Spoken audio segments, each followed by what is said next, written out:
Just a few months ago, one of our own reporters was making news. Fox 44's Jenny Day shared her tragic story in an effort to inspire and educate others.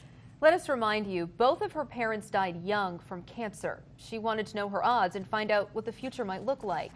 There is a test that can tell you your likelihood of getting breast and ovarian cancer, but without a lengthy family history, Jenny was told it was unlikely she had that cancer gene. But only 2 weeks after this original story aired, 26-year-old Jenny Day was diagnosed with the cancer, the same that her mom had and the same that many Vermonters have. Jenny's joining us on yet another brave and personal journey. We thank you for letting us step in through this with you. This is your battle with the deadliest form of skin cancer, melanoma. Right. And you know, through doing this story, I actually learned that Vermonters have a higher skin cancer rate than most of the country. And while my circumstances are unfortunate, I've caught the cancer early and truly feel like I'm going to be just fine. But because I have this platform and can reach more people than the average person, I feel like it's my mission to educate everyone on the importance of early detection and ultimately save some lives. So I invited cameras into the doctor's office. On the lake or in the mountains, it's hard to avoid the sun, but protecting my skin has always been important.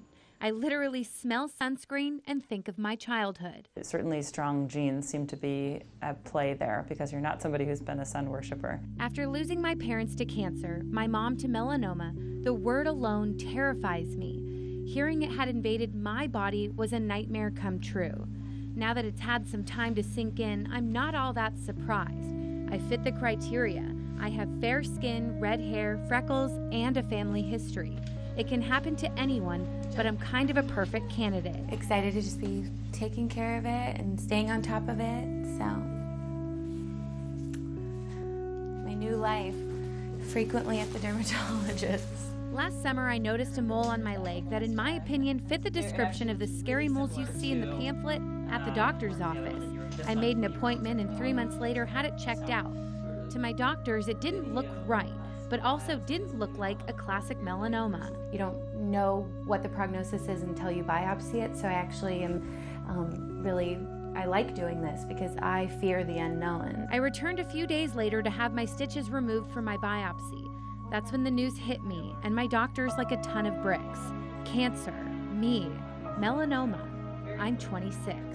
Kathy and I, who have seen thousands and thousands and thousands of moles, were both surprised. Because of my unfortunate family history, I knew what to look for. But let me look at this one. Doing regular skin checks is now part of my routine, and once every 3 months for the next few years, I'll see my dermatologist. And we'll be seeing a lot of each other, so every 3 months for the first couple of years. At my first follow-up after my first surgery, wicked scars to prove it, The results are what's scary. a second cancerous mole was found. Again, though, caught early. You know, if we detect it in its very sort of beginning stages, it doesn't have a chance to grow deep and spread to other organs. I'm feeling good.